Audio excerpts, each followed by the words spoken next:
বিসমিল্লাহির রহমানির রহিম। আসসালামু আলাইকুম ওয়া রাহমাতুল্লাহি ওয়া বারাকাতুহু। বিসমিল্লাহির রহমানির রহিম। আলহামদুলিল্লাহি রাব্বিল আলামিন, ওয়াসসালাতু ওয়াসসালামু আলা সাইয়্যিদিল মুরসালিন নবিয়িনা মুহাম্মদ ওয়া আলা আলিহি ওয়া সাহবিহি আজমাইন, আম্মা বাদ।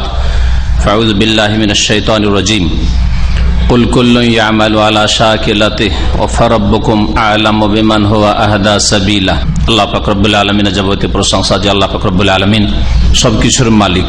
আল্লাহ পাক রব্বুল আলামিন যাকে ইচ্ছা সম্মানিত করেন আর যাকে ইচ্ছা আল্লাহ পাক রব্বুল আলামিন লাঞ্ছিত করেন। আল্লাহ পাক যাকে ইচ্ছা হিদায়াতের তৌফিক দান করেন আর যাকে ইচ্ছা গুমরাহির রাস্তায় ছেড়ে দেন।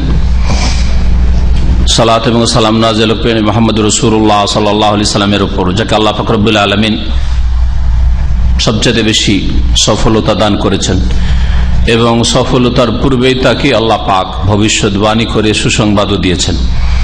আমাদের তাফসীর হচ্ছে সূরাতুল ইসরা বা সূরা বনী ইসরাইল থেকে। আজকে ইনশাআল্লাহ তাআলা আমরা শেষ করব। আয়াত নম্বর 84 থেকে তাফসীর হবে। তার আগের কয়েকটি আয়াতে আল্লাহ পাক রব্বুল আলামিন রাসূলুল্লাহ সাল্লাল্লাহু আলাইহি ওয়াসাল্লামকে সুসংবাদ দিয়েছেন। একটি সুসংবাদ ছিল যে আয়াতগুলি তাফসীর আমরা করেছি। সুসংবাদ ছিল যে তুমি তাহাজ্জুদ আদায় করো, তাহলে তোমাকে আল্লাহ পাক প্রশংসিত স্থানে মাকামে মাহমুদে পৌঁছিয়ে দেবেন।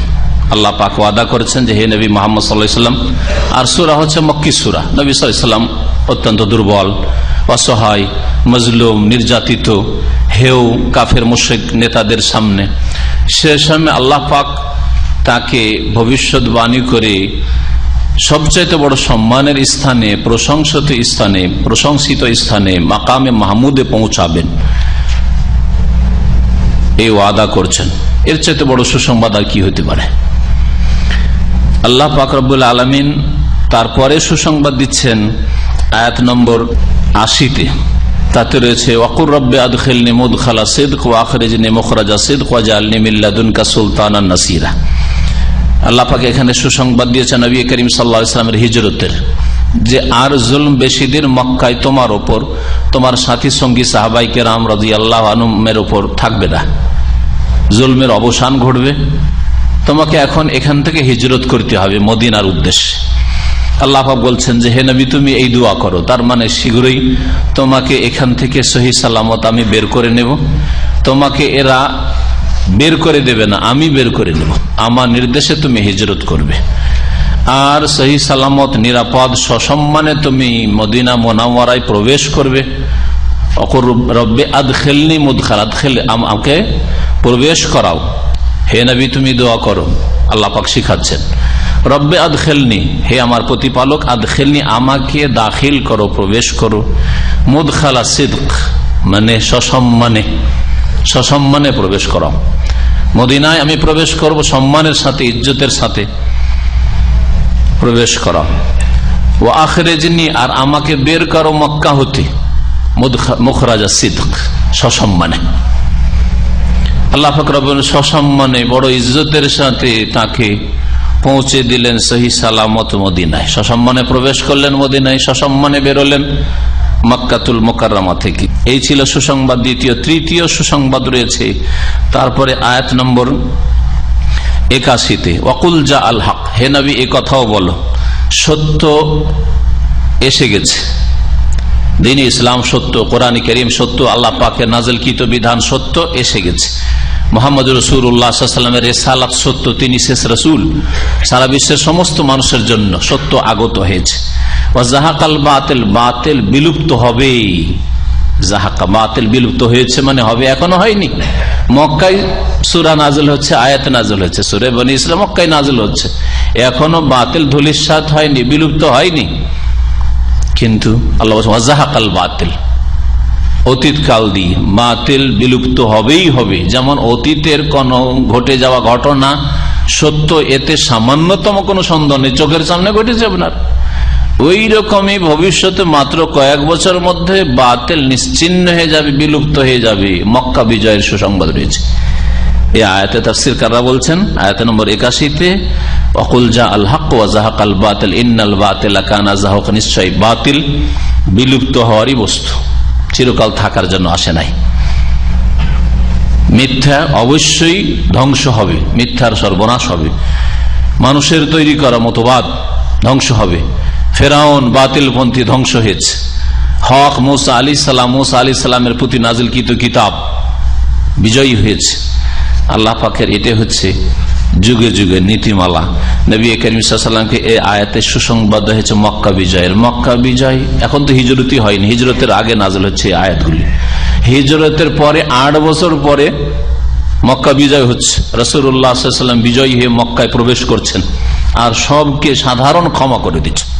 এত জুলম অত্যাচার করেছে, সবকে ক্ষমা করে দিচ্ছে, একটাও কাফের থাকছেন। আল্লাহ পাকের নির্দেশ, কাফের নাপাক, সুতরাং এই নাপাকরা যেন আগামী বছর এই মক্কার কাবা ঘরের কাছে না আসে। ইন্নামাল মুশরিকুনা নাজাস ফালা ইয়াকরাবুল মসজিদাল হারামা বাদা আমিম হাযা। ইন্নামাল মুশরিকুনা নাজাস, মুশরিক হচ্ছে নাপাক, অপবিত্র, এদের ভিতর শিরক কুফরিতে নাপাক হয়ে রয়েছে। ফালা ইয়াকরাবুল মসজিদাল হারাম, সুতরাং মসজিদ হারামের কাছে যেন না আসে, হারামের বর্ডারের ভিতরে যেন না আসে বাদা আমিম হাযা, এই বছরের পরে। কিভাবে আল্লাহ পাক সম্মানিত করছেন? আল্লাহ পাক যাকে ইচ্ছা সম্মানিত করেন, অত ইজ্জমান তাশা, যাকে ইচ্ছা আল্লাহ পাক অপদস্থ লাঞ্ছিত, অত যিল্লুমান তাশা বিয়াদিকাল খাইর। আল্লাহ তোমার হাতে সার্বিক কল্যাণ। আল্লাহ পাক উম্মতে মুসলিমাকে সম্মানিত করো, কোরআন সুন্নাহর অনুসারীদেরকে আল্লাহ পাক সম্মানিত করো, কোরআন সুন্নাহর দিকে আহ্বানকারীদেরকে আল্লাহ পাক সম্মানিত করো। আল্লাহ পাক তোমার দিনের খাদেমদেরকে আল্লাহ পাক রব্বুল আলামিন তুমি ইজ্জত দান করো। আল্লাহ পাক রব্বুল আলামিন তোমার দিনের শত্রু, তোমার বিধানের শত্রু, তোমার রাসূলের আদর্শের শত্রু যারা যারা বিদআতের মিত্র, শিরকের মিত্র, আল্লাহ পাক তাদেরকে অপদস্থ কর। এই ছিল সুসংবাদ। তারপরে কোরআনে কারীমে শিফা রয়েছে, আরোগ্য রয়েছে। এই বিষয়টি আল্লাহ পাক উল্লেখ করেছেন, যা তাফসীর করেছি। কোরআনে কারীমে মানুষের অন্তরের রোগের আরোগ্য রয়েছে, যেখানে রয়েছে সংশয়ের রোগ, যার কারণে শিরক হয়, কুফরি হয়, নাস্তিকতা হয়, বিদআত হয়। সংশয়ের রোগ, মুনাফিকি পয়দা হয়, এগুলি হচ্ছে সব সংশয়ের রোগ। আর সংশয়ের রোগ ছাড়া আর একটি রোগ হচ্ছে শাহওয়াত, কুপ্রবৃত্তির রোগ, মনের পূজা, মনের যা চাহিদা, কামনা বাসনা, তা পূরণ করার একটা মনে শয়তানি চাহিদা রয়েছে, এটা হচ্ছে শাহওয়াতের রোগ। এই সমস্ত রোগের চিকিৎসার জন্য আল্লাহ পাক আল কোরআন নাযিল করেছেন। অতিরিক্ত এতে শারীরিক সমস্ত রোগের আরোগ্য রয়েছে, কিন্তু শুধু এই জন্য আল্লাহ নাযিল করেননি।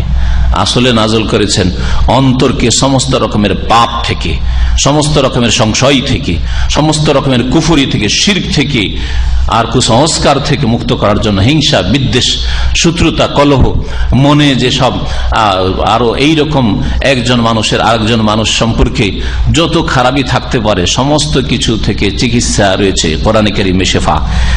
এই শিফা থেকে উপকৃত হয় মুমিনরা শুধু, আর তাদের জন্য এই কোরআনে কারীম রাহমাত। এই কথা ঘোষণা করার পর আল্লাহ বলছেন, জালেম যারা আল্লাহর কোরআনে কারীমকে বিশ্বাস করে না, আল্লাহ পাকের কিতাব, আল্লাহ পাকের আসমানি সিলেবাস হিসাবে, আর যারা কোরআনে কারীমের বাস্তবায়ন করে না জীবনে, জাতিতে শুধু মুসলিম, এরা অধিক ক্ষতিগ্রস্ত হয়। কোরআন ঘরে ঘরে আছে, কোরআন জন্মসূত্রে আল্লাহ তাদেরকে কোরআন দান করেছেন, তারপরেও ক্ষতিগ্রস্ত। ওয়ালা ইয়াজিদু যালিমিন ইল্লা খাসারা। তারপরে আল্লাহ পাক রব্বুল আলামিন মানুষের স্বভাব সম্পর্কে উল্লেখ করেছেন। মানুষের স্বভাব হচ্ছে যে যখন সুখে থাকে তখন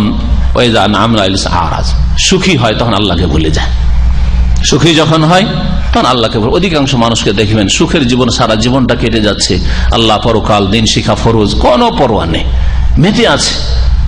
কেউ রাজনীতি নিয়ে মেতে আছে, গদি নিয়ে মেতে আছে, কেউ পয়সা নিয়ে মেতে আছে, কেউ নিজের যে সামাজিক দাপট রয়েছে তা নিয়ে মেতে আছে, নেতৃত্ব সমাজের দিচ্ছে ওইসব নিয়ে মেতে আছে, যা করে তা নিয়ে, দুনিয়া নিয়ে মেতে রয়েছে।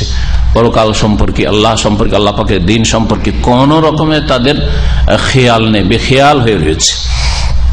কিন্তু আর যখন বিপদ আসে, দুর্দিন নেমে আসে, তখন নিরাশ হয়ে যায়। ছেলে মারা গেছে, স্ত্রী মারা গেছে, স্বামী মারা গেছে, বাপ মা মারা গেছে, কয়েকদিনের জন্য মুসল্লি সেজে গেল। এই সেদিন মুসলিমরা এতদিন ধরে আল্লাহ থেকে, আল্লাহর দিন থেকে, নামাজ থেকে গাফেল হয়েছিল। এই বিষয়গুলি, এগুলি হচ্ছে মানুষের বদ স্বভাব। আল্লাহ পাক রব্বুল আলামিনের যারা খাঁটি মুমিন বান্দা, তারা সুখে হোক দুঃখে হোক শোকে হোক সবসময় আল্লাহ পাকের সাথে সম্পর্ককে মজবুত করার জন্য সচেষ্ট হবে, যথাসাধ্য মেহনত পরিশ্রম করবে আল্লাহর সাথে সম্পর্ককে গাঢ় করার জন্য।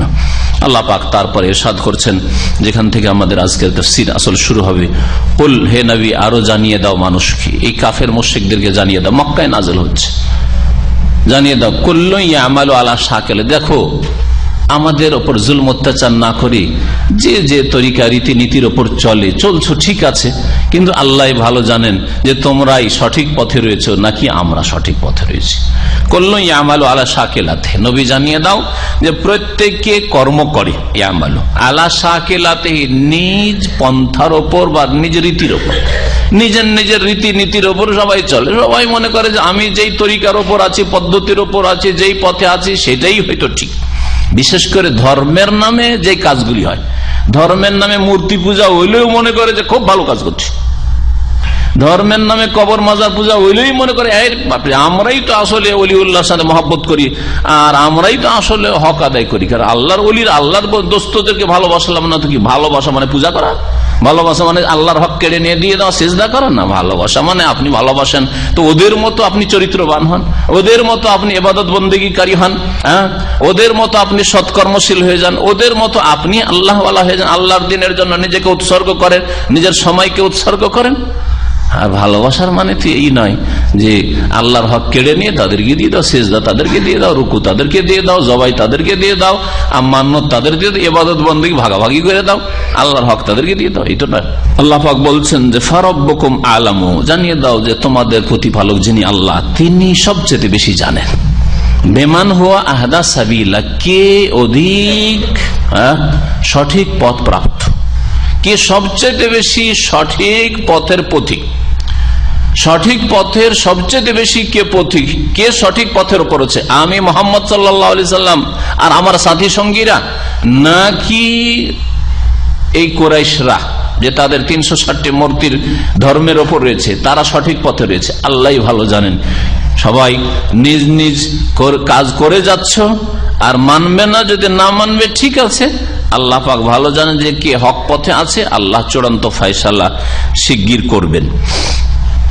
তারপরে যে আয়াত রয়েছে তাতে রূহ আত্মার কথা রয়েছে। মক্কার মুশরিকরা যেহেতু তাদের থেকে সিনিয়র মনে করতো ইহুদিদেরকে, যারা মদিনায় বসবাস করত, ইহুদিরা যেহেতু ধর্মীয় কিছু জ্ঞান রাখতো, আর মক্কার মুশরিকরা মূর্তি পূজা করে, ধর্মের কোনো জ্ঞান নেই। যেমন হিন্দু সমাজের লোকেরা কিছুই জান না ধর্ম সম্পর্কে, জিজ্ঞেস করে ধর্ম কি? ধর্মকে বাম তাদের যেটা করেছে ওইটার নাম ধর্ম। ধর্ম যে কোন গ্রন্থ থেকে জানবে না, কিছু নেই। কিন্তু যারা আহলে কিতাব তুলনামূলক কিছু জ্ঞান রাখে, যদিও বিকৃত জ্ঞান তাদের কাছে, ভ্রান্ত জ্ঞান রয়েছে, কিন্তু কিছু জ্ঞান রাখে, নলেজ রাখে। তো ইহুদিরা যারা মক্কার মুশরিক তাদের তুলনায় কিছু জ্ঞান রাখতো, তো কিছু প্রশ্ন জানার জন্য মক্কার মুশরিকেরা কয়েকজন লোককে পাঠালো, কয়েকজন লোক নেতা লোকদেরকে পাঠালো যে যাও গিয়ে মদিনা গিয়ে ইহুদিদের কাছ থেকে কিছু প্রশ্ন শিখে এসো। এমন এমন প্রশ্ন শিখে এসো যে ওই প্রশ্নগুলো যদি মোহাম্মদকে করা যায় সাল্লাল্লাহু আলাইহি ওয়াসাল্লাম, তো প্রশ্নগুলো উত্তর দিতে পারবে না। আর উত্তর যদি না দিতে পারে তাহলে তাকে আরো বেশি হেয় করবো আমরা। তখন তুমি আমার উত্তর দিতে পারো না বলে আল্লাহর নবী আর রাসূল হয়ে এসেছে, কোন কথা? হ্যাঁ, তো ইহুদিরা তাদেরকে 3টা প্রশ্ন শিখিয়ে দিয়েছিল। আসহাবে কাহফ, সূরা কাহফে যাদের কথা রয়েছে,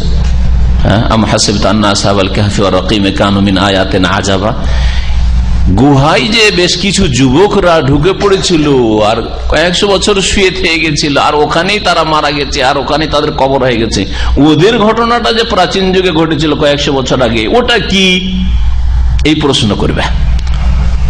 ইহুদিরা জানতো যে মুহাম্মদ সাল্লাল্লাহু আলাইহি ওয়াসাল্লামের কাছে তো তাওরাত ইনজিলের জ্ঞান নেই, ও তো জন্মেছে মক্কায়, তাওরাত ইনজিল সম্পর্কে কিছু জানে না, আগের কিতাব সম্পর্কে কোনো জ্ঞান নেই।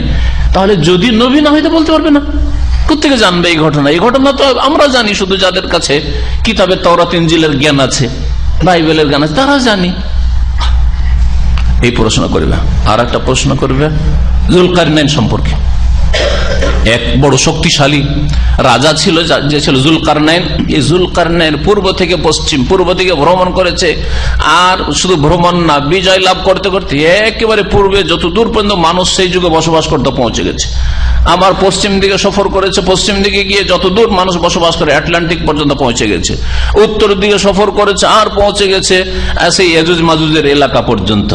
দক্ষিণ দিকের সফরের কথা বলা হয়নি, হয়েছে কি তফসিরে বলেছে, কারণ দক্ষিণ দিকে সাগর, আর মানুষ বসবাস করে না। তো মানুষ যেখানে বসবাস করে সেখানে আবার কি জন্য যাবে? বিজয় লাভ করা যাবে যে এলাকায় মানুষ বসবাস করে। এই জুলকারনাইন একজন রাজা ছিল, খুব প্রভাবশালী, বড় শক্তিশালী রাজা। ওই রাজার ঘটনা কি একটু মোহাম্মদকে তোমরা জিজ্ঞেস করবে, যদি নবী হয় জবাব দিতে পারবে। আর জিজ্ঞাসা করবে আত্মা সম্পর্কে, রূহ সম্পর্কে, 3টা প্রশ্ন করবে। যদি দুটোর উত্তর দিতে পারে তাহলে জানবে যে নবী সে। দুটোর যদি উত্তর দিতে পারে তাহলে নবী। তাফসীর কিতাবাদিতে এইভাবে লেখা হয়েছে। রাসূলুল্লাহ সাল্লাল্লাহু আলাইহি ওয়াসাল্লাম এর উপর আয়াত নাযিল হলো আসহাবে কাহাফ, গুহার যুবকদের সম্পর্কে সূরা কাহাফে আলোচনা, তাফসীর আমাদের হয়ে গেছে। জুলকারনাইন সম্পর্কে তাও কোন সূরায় রয়েছে? সূরা কাহাফে রয়েছে। ওয়াসআলুনাকা আন যিলকারনাইন, হে নবী তোমাকে এরা জিজ্ঞেস করে জুলকারনাইন সম্পর্কে। তোমাকে শোনাচ্ছি জুলকারনাইনের ঘটনা হচ্ছে, আল্লাহ পাক শুনিয়ে দিচ্ছেন, তারও তাফসীর শেষ হয়ে গেছে আমাদের। এখানে সূরা বনী ইসরাঈল 3য় প্রশ্নের উত্তর রয়েছে ওয়াসআলুনাকা আনির রূহ, হে নবী তোমাকে এই মুশরিকরা, কুরাইশরা, মক্কার মুশরিকরা জিজ্ঞেস করে রূহ সম্পর্কে, আত্মা সম্পর্কে। কুলির রূহ মিন আমরি রাব্বি, হে নবী তুমি বলে দাও যে রূহ হচ্ছে, আত্মা হচ্ছে আমার প্রতিপালকের নির্দেশের অন্তর্ভুক্ত। আমার প্রতিপালকের যেসব আদেশ রয়েছে সেসব আদেশের একটি আদেশ হচ্ছে রূহ। আল্লাহ পাকের নির্দেশে আত্মা আসে শরীরে। মায়ের পেটে যখন বাচ্চা 120 দিনের হয় তখন তাতে আত্মা চলে আসে, আল্লাহ পাকের নির্দেশ। কোন রূহ আসো, আসে। আর যখন আল্লাহ কাউকে মওত দিতে চান, মৃত্যু দান করতে চান, তখন আল্লাহ বলেন যে এই আত্মা বেরিয়ে আসো, বেরিয়ে যায়। বসে আছে, বসে থাকতে থাকতে ঢলে পড়ে গেল, শুয়ে আছে, শুয়ে থাকতে আর কথা বলেন না, শেষ হয়ে গেল। বুঝতে পারে না কেমন আত্মা ছিল, আর আবার বেরিয়ে গেল, কোনখান দিয়ে বেরিয়ে গেল কিছু টের পাচ্ছেন? কিছুই টের পাচ্ছেন না। আল্লাহ পাক রব্বুল আলামিন দুটো প্রশ্নের উত্তর দিয়েছেন, ওই গুহার যুবকদের সম্পর্কে আর জুলকারনাইন সম্পর্কে। কিন্তু রূহ সম্পর্কে মানুষের সীমিত জ্ঞান দিয়ে এই বিষয়, সূক্ষ্ম বিষয়টি উপলব্ধি করা অসম্ভব, যার ফলে আল্লাহ পাক এই বিষয়টিকে গুটিয়ে রেখে দিয়েছেন। বলছেন যে এটা হচ্ছে আল্লাহ পাকের নির্দেশ। আল্লাহ পাকের নির্দেশ যেসব রয়েছে তার একটি এটি। ওমা উতিতু মিনাল ইলমি ইল্লা কালিল, আর তোমাদেরকে যেটুকু জ্ঞান দেওয়া হয়েছে তা খুবই স্বল্প, একেবারে অল্পই জ্ঞান দেওয়া হয়েছে। আর এই অল্প সীমিত জ্ঞান দিয়ে রূহকে বুঝবে তা হবে না, এটা হবে না, এটা সম্ভব না। তারপর আল্লাহ পাক ইরশাদ করছেন ওয়ালা ইন শি'না লানাযহাবান্না বিল্লাযী আওহায়না ইলাইকা, হে নবী মুহাম্মদ সাল্লাল্লাহু আলাইহি ওয়াসাল্লাম আমি যদি চাই তো তোমার প্রতি যে কোরআন নাযিল করেছি আর করছি তা আমি মুহূর্তের মধ্যে তোমার অন্তর থেকে টেনে নেব। সারা পৃথিবীতে এত যে মানুষের ঘরে কোরআনে কারীমের কপি রয়েছে, আর কোরআনে কারীমের হাফেজ কত লক্ষ লক্ষ রয়েছে। আল্লাহ যদি চান মুহূর্তের মধ্যে তা অন্তর থেকে টেনে নেবেন, আর ঘর থেকে আল্লাহ পাক টেনে নেবেন। অথবা কপিগুলি থেকে যাবে, সাদা পাতা শুধু থেকে যাবে, তাতে কোনো লিখা নেই। আল্লাহ করতে সক্ষম না, সক্ষম নন? এই কথাই আল্লাহ এখানে বলছেন। ওয়ালা ইন শি'না, আমি আল্লাহ যদি চাই, লানাযহাবান্না বিল্লাযী আওহায়না ইলাইকা, তবে অবশ্যই সরিয়ে দিতে পারবো, অবশ্যই সরিয়ে দেবো আমি চাইলে ওই কিতাবকে, ওই গ্রন্থকে যা হে নবী তোমার প্রতি ওহী করেছি। কোরআন যে ওহী করেছি তা ইচ্ছা করলে তোমার অন্তর থেকে মুছে দিতে পারবো, মানুষের অন্তর থেকে মুছে দিতে পারবো, কোরআনের কপি থেকে আমি মিটিয়ে দিতে পারবো। সুম্মা লা তাজিদু লাকা বিহি আলাইনা ওয়াকিলা, তারপরে আমি কোরআন যে তোমাদের কাছ থেকে কেড়ে নিলাম এর বিরুদ্ধে, আমার বিরুদ্ধে এ সম্পর্কে কোনো কর্মবিধায়ক পাবে না, যে কেউ তোমার সাহায্য করবে আর আবার নিয়ে যাবে সেটাকে ফিরিয়ে, এইরকম কোন শক্তি পাবেন। এক কথায় আল্লাহ পাক এখানে তার তৌহিদ, একত্ব দেখাতে চেয়েছেন। যদি তৌহিদে আল্লাহর একত্বে কারো ভাগ থাকতো তো তিনি হতেন মুহাম্মদ রাসূলুল্লাহ, তাই না? আল্লাহ যদি কাকে ভাগাভাগি করতেন যে তার একত্বে, তাহলে নবীকে কিছু ভাগ দিতেন। সবচেয়ে শ্রেষ্ঠ মানুষ তিনি, সবচেয়ে শ্রেষ্ঠ ব্যক্তি, আল্লাহ পাকের মখলুক তিনি। তাহলে নবীকেই যখন আল্লাহ পাক ভাগ দেননি, আমি যদি তোমার কাছ থেকে কোরআনটা কেড়ে নিই, সরিয়ে নিই, তো কোনো শক্তি নেই যে তোমাকে ফিরিয়ে দিতে পারে বা তুমি ফিরিয়ে নিতে পারো। তাহলে তারপরে আবার কার জন্য রুকু আর কার জন্য সিজদা আর কার জন্য পূজা? আল্লাহ ছাড়া, আল্লাহ ছাড়া কারো কোনো ক্ষমতা নেই। আল্লাহ ছাড়া কেউ না আল্লাহ পাকের কাজগুলি কেউ করতে পারে, কোন একটি কাজ সামান্য, আর না আল্লাহ পাকের ইবাদত বন্দেগীতে কেউ শরীক রয়েছে। ইল্লা রহমাতাম মির রব্বিক, তবে তোমার প্রতিপালকের এই হচ্ছে অনুগ্রহ যে আমি কেড়ে নিনি, ওহি নাজেল করে তোমার অন্তরে রেখেছি, হৃদয় মুখস্থ করিয়ে দিয়েছি, তোমাকে সুরক্ষিত করে দিয়েছি, আর কোরআন সুরক্ষিত রয়েছে। অসংখ্য মানুষ রয়েছে সুবহানাল্লাহ হাফেজে কোরআন, আর অসংখ্য পৃথিবীতে কপি ছড়িয়ে রয়েছে। এক দেশ থেকে কোরআন যদি কেড়ে নাও, সারা পৃথিবী বহু দেশে থাকবে। এক জাতি থেকে কোরআন যদি কেড়ে নাও, বহু জাতি থাকবে। এক জাতিকে যদি কাফের মুশরিক বানিয়ে দাও, নাস্তিক বানিয়ে দাও, বহু জাতি পয়দা হবে। বলছেন, হে মুসলিমরা, তোমরা যদি ফিরে যাও, বিমুখ হয়ে যাও, ইস্তাবদিল কওমান গায়রাকুম, তোমাদের বাদ দিয়ে আল্লাহ অন্য জাতিকে নিয়ে আসবেন যারা মুমিন মুসলিম হবে। নতুন নতুন ইসলাম গ্রহণ করছে, দেখুন পশ্চিমারা ইসলাম গ্রহণ করছে, আজকে মহিলারা ইসলাম গ্রহণ করছে। ইস্তাবদিল কওমান গায়রাকুম, মুসলিমের ঘরে নাস্তিক বেদিন পয়দা হচ্ছে, মুসলিমের ঘরে আল্লাহদ্রোহী, ইসলামদ্রোহী, ইসলামের শত্রু আর হজের শত্রু, হ্যাঁ, আর কোরবানির শত্রু, এসব পয়দা হচ্ছে, তাই না? আর কাফের ঘর থেকে মুমিন মুসলিম পয়দা হচ্ছে। ইস্তাবদিল কওমান সুম্মা লা ইয়াকুনু আমসালাকুম, যারা নতুন ভাবে ইসলামে আসবে তারা তোমাদের মতো অবাঞ্ছিত হবে না, বেকার অপদার্থ হবে না। তোমার প্রতি তোমার রবের রহমত রয়েছে, অনুগ্রহ রয়েছে। ইন্না ফাদলাহু কানা আলাইকা কাবীরা, নিঃসন্দেহে তার অনুগ্রহ, আল্লাহ পাকের অনুগ্রহ হে নবী মুহাম্মদ সাল্লাল্লাহু আলাইহি ওয়াসাল্লাম তোমার প্রতি বিরাট রয়েছে, কবীরা, বিরাট রয়েছে। এখানে আল্লাহ কবীরা বলেছেন। আর সূরা হুদের আয়াত নম্বর 13-তে আল্লাহ পাক বলছেন ওয়া কানা ফাদলুল্লাহি আলাইকা, না, আল্লাহ পাক রব্বুল আলামিন সূরা নিসার আয়াত নম্বর 113-তে, তাতে বলে ওয়া কানা ফাদলুল্লাহি আলাইকা আযীমা, হে নবী মুহাম্মদ সাল্লাল্লাহু আলাইহি ওয়াসাল্লাম আল্লাহ পাকের অনুগ্রহ তোমার উপর আযীম, মহান রয়েছে। আল্লাহ পাকের সবচেয়ে বড় ফজল, অনুগ্রহ মুহাম্মদ সাল্লাল্লাহু আলাইহি ওয়াসাল্লামের উপর রয়েছে। এই কথা আল্লাহ পাক একাধিক আয়াতে বলেছে। এখানে কবীরা বলেছেন আর সূরা নিসা আযীমা বলেছেন। তারপরে মহান আল্লাহ কোরআনে কারীম সম্পর্কে চ্যালেঞ্জ করছেন ওই সব মানুষকে যারা কোরআনে কারীমকে অস্বীকার করে, কোরআনে কারীম কি আল্লাহর বাণী বলে স্বীকার করতে চায় না, কোরআনে কারীম কি আসমানি সিলেবাস, আল্লাহর নাযিলকৃত বিধান হিসাবে জীবনের সমস্ত ক্ষেত্রে স্বীকার করতে চায় না, মানতে চায় না। ওই সব আরব মুশরিকদেরকে প্রথম আল্লাহ পাক চ্যালেঞ্জ করেছেন, যাদের মাতৃভাষা আরবি ছিল আর যারা কাব্য রচনা করত, আর সেই যুগে তাদের আরবি সাহিত্যে বড় বড় পণ্ডিতরা ছিল।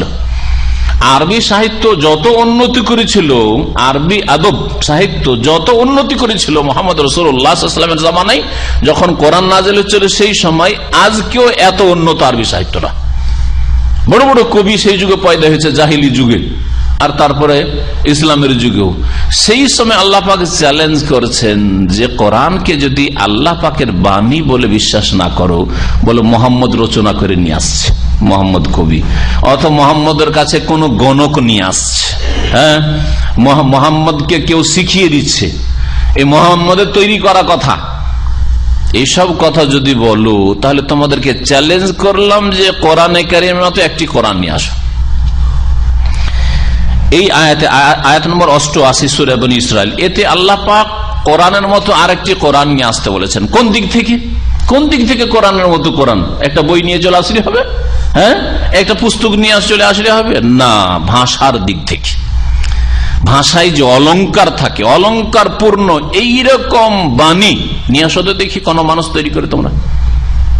ফাসাহাত আর বালাগাত, যেটাকে অলংকার বিদ্যা বলা, অলংকার পূর্ণ এইরকম বাণী তৈরি করে নিয়ে আসো দেখি। কোরআনে কারীমের আর একটা দিক রয়েছে, কোরআনে কারীমে অদৃশ্যের অনেক সংবাদ রয়েছে, গায়বিয়াত। অতীতে বহু ঘটনা ঘটেছে, সত্য ঘটনা কোরআনে পেশ করা হয়েছে।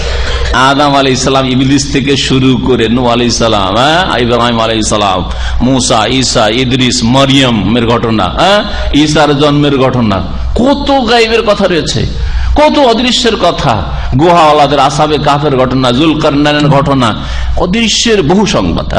যেসব জাতির পতন হয়েছে, হুদ আলাইহিস সালামের জাতি ধ্বংস হয়েছে, লূত আলাইহিস সালামের জাতি ধ্বংস হয়েছে, মৃত সাগর তাদের এলাকা ছিল। সামুদ জাতি, সালেহ আলাইহিস সালামের জাতি ধ্বংস হয়েছে এই সৌদি আরবের তাবুক এলাকায়। এইসব খবর যে কোরআনে কারিম আছে, এইরকম গায়বী অদৃশ্যের নতুন সংবাদ তোমরা সংবাদ পূর্ণ কোন গ্রন্থ নিয়ে আসো তো দেখি, যাতে অতীতের অদৃশ্যের কথা, গায়বের কথা রয়েছে যেগুলি চোখের আড়ালে, এইরকম সেগুলি সত্য হইতে হবে, কাল্পনিক না, উপন্যাস চলবে না। আর ভবিষ্যতের বহু কথা কোরআনে কারিমে রয়েছে, ভবিষ্যৎবাণী। কোরআনে কারিমে যেরকম ভবিষ্যৎবাণী রয়েছে, দুনিয়াতে যা ঘটবে আরো কিছু, তারপরে মওতের পরে যা ঘটবে, আখিরাতে জান্নাত জাহান্নাম, দুনিয়াতে যেসব ঘটবে তার মধ্যে বহু গায়বের কথা কোরআনে কারিমে রয়েছে। নেই কি কোরআনে কারিমে? কিয়ামতের বড় নিদর্শন সম্পর্কে নেই কোরআনে কারিমে? ইয়াজুজ মাজুজের কথা নেই কোরআনে কারিমে? দাব্বাতুল আরদ, এক জন্তু বেরিয়ে আসবে আর তুকাল্লিমু, মানুষের সাথে কথা বলবে, কোরআনে কারিমে নেই? যা পৃথিবীতে ঘটবে পৃথিবী ধ্বংস হওয়ার আগে, আখিরাতের আগে।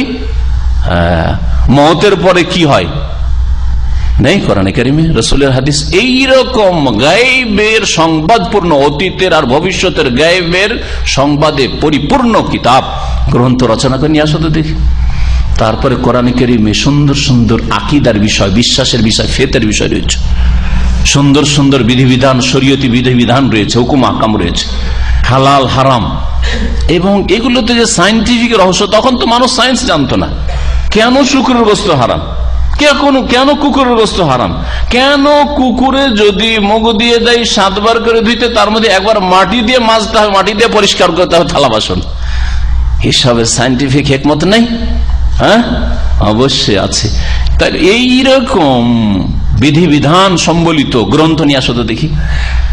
এই যে আল্লাহ পাক চ্যালেঞ্জ করেছেন, কোরআনে কারীমের মতো একটি কিতাব নিয়ে আসো, মানে শুধু ভাষার দিক থেকে না, ভাষার অলঙ্কারের দিক থেকেও, সাহিত্যের দিক থেকেও, তারপরে অদৃশ্যের সংবাদ তাতে রয়েছে, অতীত আর ভবিষ্যতের এই সব দিক থেকে, আকীদার বিষয়ের দিক থেকে, তারপরে হালাল হারামের বিষয়ের দিক থেকে, শরীয়ত ইবাদত বন্দেগীর বিষয়ের দিক থেকে, যে এমন একটা কিতাব যাতে ইবাদত বন্দেগীর তরিকা রয়েছে, তাতে আকীদার কথাও রয়েছে, তারপরে তাতে ভবিষ্যৎবাণীও রয়েছে, তাতে যেসব হালাল হারাম করা হয়েছে তার হিকমত রয়েছে, যে এটা হালাল এটা হারাম, এতে হিকমত কি রহস্য, এইরকমও রয়েছে। এইরকম কিতাব নিয়ে আসতে দেখি।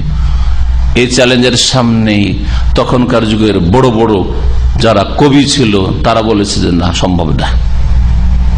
তারা সবাই স্বীকার করেছে যে কোরআন লাইসা হাযা মিন কালামিল বাশার, কোরআন মানুষের কথা না, মানুষের কথা না। আমরা এইরকম কথা রচনা করতে পারবো না, এইরকম 2-4টা লাইন আমরা লিখতে পারবো না। এই আয়াতে কোরআনের মতো একটি কোরআন নিয়ে আসতে বলে, কিতাব নিয়ে আসতে বলেছেন। কুল, হে নবী তুমি তাদেরকে চ্যালেঞ্জ করে বলে দাও, লাইন ইজতামাআতিল ইনসু ওয়াল জিন। তারপরে শুধু এক দেশের লোককে আল্লাহ চ্যালেঞ্জ করেননি, সারা বিশ্বের সমস্ত মানুষকে, শুধু সমস্ত মানুষকে চ্যালেঞ্জ করেননি, সমস্ত জিনকে আল্লাহ চ্যালেঞ্জ করছে। মানুষ আর জিন সবাই মিটিং করো, আর মিটিং করে সবাই মিলে চেষ্টা করো যে কিছু আমি বানাইলাম, কিছু তোমরা বানাও, কিছু মানুষে বানাইলো, কিছু জিনে বানাইলো, রচনা করলো, আর এইরকম একটা গ্রন্থ নিয়ে আসো। আর কোরআনের মতো সেই অলঙ্কার পূর্ণ আর ওই রকমই যেসব গুণগুলি বললাম কোরআনে কারিমে রয়েছে, কিছুই বললাম, কিছু সামান্য বললাম, এছাড়া বহু গুণ কোরআনে কারিমে রয়েছে। এইরকম গুণ আর বৈশিষ্ট্য সম্পন্ন কিতাব রচনা করে নিয়ে আসা। লাইন ইজতামাআতিল ইনসু ওয়াল জিন, যদি মানুষ এবং জিন একত্রিত হয়ে যায়, আলা এই বিষয়ের জন্য, বেমিসলি হাজাল কোরআন, যে এইরকম ধরনের একটি কোরআন নিয়ে আসবে, বেমিসলি হাজাল, এই কোরআনের মতো একটি কিতাব নিয়ে আসবে, গ্রন্থ নিয়ে আসবে। লা ইয়াতুনা বেমিসলি, আল্লাহ বলছেন যে এই ধরনের গ্রন্থ কিতাব কখনো নিয়ে আসতে পারবে না। লা ইয়াতুনা বেমিসলি, এই রকমের কোন কিতাব নিয়ে কখন আসতে পারবে না। ওয়ালাউ কানা বাযুহুম লিবাযিন যাহিরা, যদিও তাদের একে অপরের জন্য সহায়ক হয়, সাহায্যকারী হয়। সারা বিশ্বের সমস্ত মানুষ একে অপরের সাহায্য করে, দুনিয়ার কোন কাজে একজন অপরজনের সবাই সাহায্য করে হয় না। কোন একটা দল করেন যতই হকের ওপর, কখনো সবাই সাহায্য করবে না। কোন একটা দিনের কাজ করেন, একবারে খালেস দাওয়াতের কাজ, কোরআন সুন্নাহর কাজ করছে, সবাই সাহায্য করবে? বরং যত হক হবে তত বেশি বিরোধী হবে। যত সত্য কথা বলবেন, যত হকের কথা বলবেন, তত বেশি বিরোধী হবে, বিরোধীদের সংখ্যা বাড়বে। আর যদি বিরোধী না থাকে তো জানবেন যে আপনি বাতিল, হকের উপরে না। কারো যদি বিরোধী না থাকে তাহলে জানবেন যে আপনি বাতিলের উপর আছেন, বাতিলের সাথে সমঝোতা করেন, যার ফলে বলছে ওদের কোনো অসুবিধা নেই, আমাদেরটা চলছে, তোমাদেরটা চলছে, সব ঠিক, সবটাই ঠিক। এই সবটাই ঠিকের থিওরির উপরে যদি আমল করেন তাহলে সবাই দোস্ত হয়ে যাবে, যেটা আল্লাহ চান নাই। নবীর সবাই দোস্ত হয়, বন্ধু হয় না। আল্লাহ পাক রব্বুল আলামিন এই চ্যালেঞ্জ করেছেন। আর চ্যালেঞ্জ করে সূরা হুদের আয়াত নম্বর 13-তে, তাতে রয়েছে আল্লাহ পাক বলছেন, ঠিক আছে গোটা কোরআনের মতো একটা কিতাব নিয়ে আসতে পারবেন না, তো 10টা সূরা নিয়ে আসুন, 10টা সূরা নিয়ে আসুন, 10টি সূরা। এই চ্যালেঞ্জের সামনেও দাঁড়াতে পারেনি, মোকাবেলা করতে পারেনি কাফের মুশরিকরা। সূরা বাকারার প্রথম দিকে কয়েক রুকুর পরে রয়েছে, ওয়াইন কুনতুম ফি রাইবিম মিম্মা নাযালনা আলা আবদিনা ফাতু বিসূরাতিন মিন মিসলিহি, সেখানে রয়েছে একটা সূরা নিয়ে এসো। সূরা হুদে রয়েছে ফাতু বিআশরি সুওয়ারিন মুফতারায়াত, 10টি সূরা বানিয়ে নিয়ে এসো। আর সূরা বাকারাতে চ্যালেঞ্জ, 10টাও পারলেন না, গোটা কোরআনের মতো একটা কিতাব গ্রন্থ নিয়ে আসতে পারলেন না, তো ঠিক আছে একটা সূরা নিয়ে এসো। ফাতু বিসূরাতিন মিন মিসলিহি, কোরআনের মতো একটা সূরা নিয়ে এসো, সূরা নাস, সূরা ফালাক, সূরা কাউসার, সূরা আসর, এরকম একটা সূরা নিয়ে আসো। আল্লাহ পাক বলছে যে পারবে না, তারপরে আর পারেও নি। এইভাবে আল্লাহ পাক চ্যালেঞ্জ করেছেন। তারপরেও কাফের মুশরিকদের অধিকাংশকে তৌফিক হয়নি ইমানের, কোরআনের প্রতি ইমান নিয়ে আসেনি, বদনসিব, হতভাগা। আল্লাহ পাক তারপরে ইরশাদ করছেন, ওয়ালাকাদ সাররাফনা লিন-নাসি ফি হাযাল কুরআন মিন কুল্লি মাসাল, আর নিঃসন্দেহে আমি মানব জাতির উদ্দেশ্যে এই কোরআনে কারীমে বারবার করে বিস্তারিত আলোচনা করেছি। আল্লাহ পাক কোরআনে কারীমের বিধিবিধান, উপদেশগুলিকে বারবার করে বিভিন্ন ভাবে বর্ণনা করেছেন। এই জন্যই এর আগে এরকম একটি আয়াত গত সপ্তাহে বা তার আগের সপ্তাহে তাফসীরে এসেছে, বলেছি যে একটা ঘটনাকে আল্লাহ পাক এক জায়গায় শুধু বয়ান করেননি, বিভিন্ন জায়গায়, বিভিন্ন সূরায়। আদম আলাইহিস সালামের ঘটনা বিভিন্ন জায়গায়, মুসা আলাইহিস সালামের ঘটনা বিভিন্ন সূরায়, ইব্রাহিম আলাইহিস সালামের ঘটনা বিভিন্ন সূরায়। এইভাবে ঘটনাবলীকে আল্লাহ বিভিন্ন জায়গায় নিয়ে এসছেন। সররাফনা মানে বিভিন্ন ভাবে বর্ণনা করা। মিন কুল্লি মাসাল, সব রকমের উপমা বা দৃষ্টান্ত আল্লাহ পাক বর্ণনা করেছেন। ফাআবা আকসারুন নাস, কিন্তু অধিকাংশ মানুষ অস্বীকার করেছে ঈমান নিয়ে আসতে, বিশ্বাস করতে অস্বীকার করেছে কোরআনকে। ইল্লা কুফুরা, তবে কি করেছে তারা? কুফরি করেছে। কুফরি করেছে, অধিকাংশ লোক কুফরিতে লিপ্ত হয়েছে। ওয়াকালু, আর আরব মুশরিকরা বলেছিল, আরব মুশরিকেরা 6টা প্রস্তাব পেশ করেছিল রাসূলুল্লাহ সাল্লাল্লাহু আলাইহি ওয়াসাল্লামের কাছে, মুজিজা 6টা প্রস্তাব, হে মুহাম্মদ তোমাকে মানব। এই আয়াতগুলি যে সামনে আসছে, সেই আয়াতগুলিতে উল্লেখ আছে এই বিষয়গুলি। রাসূলুল্লাহ সাল্লাল্লাহু আলাইহি ওয়াসাল্লাম রাত্রে বাড়ির একদিন শুয়ে আছেন, আর আরব মুশরিকদের মক্কার কয়েকজন নেতা একত্রিত হয়েছে, আবু জাহাল, উতবা, শাইবা, আর তারপরে আরো যেসব বড় বড় নাজরুল হারিস, এই উকবা বিন আবি মুঈত, এই বড় বড় নেতাগুলি জমা হয়েছে সব কাবা ঘরের কাছে। আর তাদের 360টা মূর্তি সেখানে রাখা আছে। ডেকে পাঠাও, যাও মোহাম্মদকে ডেকে নিয়ে এসো। রাসূলুল্লাহ সাল্লাল্লাহু আলাইহি ওয়াসাল্লাম ভাবছেন, রাত্রে যখন এই বড় বড় নেতারা ডেকেছে, বড় আশা যে রাতের অন্ধকারে হতে পারে যে সত্যকে মেনে নেবে, কালিমা পড়ে নেবে, লোকের সামনে হয়তো লজ্জা লাগছে, তো হতে পারে রাতের অন্ধকারে কালিমা পড়ে নেবে, ইসলাম কবুল করবে। খুশিতে দৌড় দিয়ে যাচ্ছেন রাসূলুল্লাহ সাল্লাল্লাহু আলাইহি ওয়াসাল্লাম রাতের অন্ধকারে। ভয় নেই, জানের ভয় নেই। আর আমাদের মতো দুর্বল ইমানের মানুষ হলে, আরে রাতে, গভীর রাতে ডাকছে, তাও দুশ্মন ডাকছে, না যাবো না, পরের দিনে দেখা হবে, তাই না? রাসূলুল্লাহ রাতের অন্ধকারে চলে যাচ্ছে। আল্লাহ হেফাজত, আল্লাহু ইয়াসিমুকা মিনান নাস, আল্লাহ পাক বলছেন নবীকে, আল্লাহ তোমার হেফাজত করে মানুষের অনিষ্ট থেকে। রাসূলুল্লাহ সাল্লাল্লাহু আলাইহি ওয়াসাল্লাম যাচ্ছেন বড় আশা নিয়ে যে হয়তো কালিমা পড়ে মুসলিম হবে। মুসলিম কি হবে?